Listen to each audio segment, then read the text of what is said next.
Vamos a hablar ahora entonces de lo que es el SDRA o el síndrome de distrés respiratorio del agudo o la enfermedad de la membrana hialina del adulto, por así decirlo, porque también existe la enfermedad de la membrana hialina del niño. La definición como tal está dada por estos criterios que son los criterios diagnósticos de Berlín. ¿Listo? ¿Qué es esto o qué quiere decir esto? Los criterios de Berlín le dicen a uno que uno para pensar o para definir que un paciente que tiene una insuficiencia respiratoria aguda, además de eso montó una respuesta inflamatoria severa y secundario a eso montó esto, que es el síndrome de estrés respiratorio del adulto, tenemos que cumplir con estos criterios.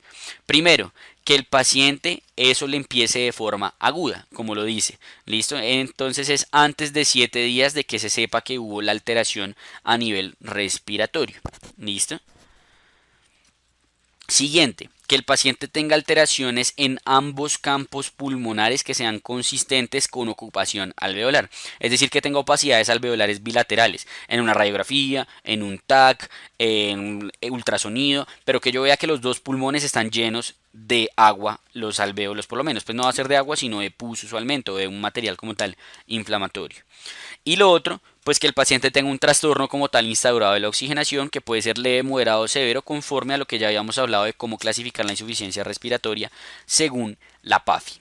¿Listo? Aquí abajo lo que habla el New England, pues este artículo del New England, es que usualmente en estos pacientes uno habla de o más bien en estos pacientes digamos que hay ciertas indicaciones especiales o ciertas consideraciones especiales a la hora de montarles la ventilación mecánica invasiva en las cosas que uno le va a programar. ¿Qué quiere decir esto? Que usualmente se les pone un PIB elevado, que usualmente se les pone un volumen tidal bajito, una frecuencia respiratoria alta, etcétera, etcétera, cosas que ya vamos a hablar ahorita. ¿Cuál es la fisiopatología o qué es lo que conlleva a que un paciente desarrolle un SDRA? Y la respuesta es básicamente se podría considerar como una sepsis localizada.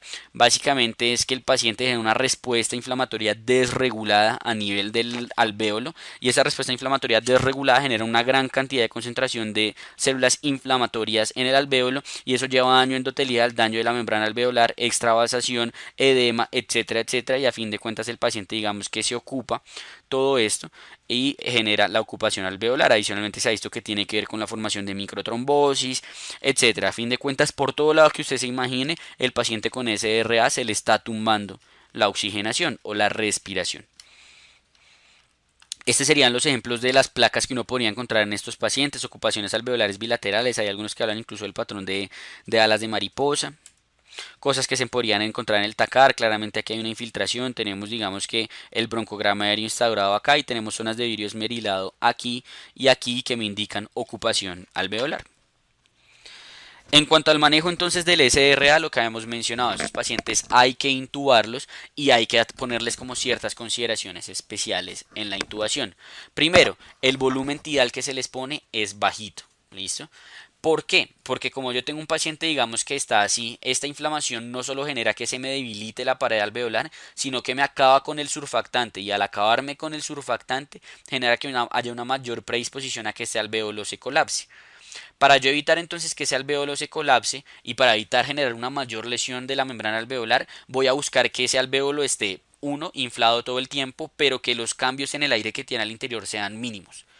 Entonces, si yo le pongo un volumen tidal bajito, eso me asegura que el aire que yo le estoy metiendo no sea mucho y por ende no haya una gran distensión de la membrana alveolar. Segundo, un PIB mínimo de 5. El PIB es la presión positiva al final de la expiración. ¿Qué quiere decir esto? Que yo la fuerza con la que le voy a meter el aire va a ser alta, porque como yo tengo un paciente que tiene una gran resistencia secundaria a toda esa inflamación que tiene ahí, esa presión me asegura que ese alvéolo se mantenga abierto a pesar de no tener el surfactante. Entonces ya tengo el alvéolo abierto constantemente por la presión y le tengo un bajo volumen tidal para no generar una mayor distensión sobre el mismo. Manejo de líquidos conservadores, corticoides si se dan de forma temprana y evitar injuria mediada por ventilador. Algo importante que me faltó acá, perdón, es que la otra cosa que uno le ajusta a estos pacientes es una frecuencia respiratoria aumentada. Porque así, digamos, si yo hago una frecuencia respiratoria lenta, todo el tiempo voy a estar inflando y desinflando el alvéolo. Otra vez inflando y desinflando de una forma lenta. Lo que yo busco con una frecuencia respiratoria alta y un volumen tidal bajito es que, como habíamos mencionado, mantener lo más estable posible la cantidad de aire que hay dentro de ese alvéolo y tenerlo abierto todo el tiempo con ese PIB que le estamos montando elevado.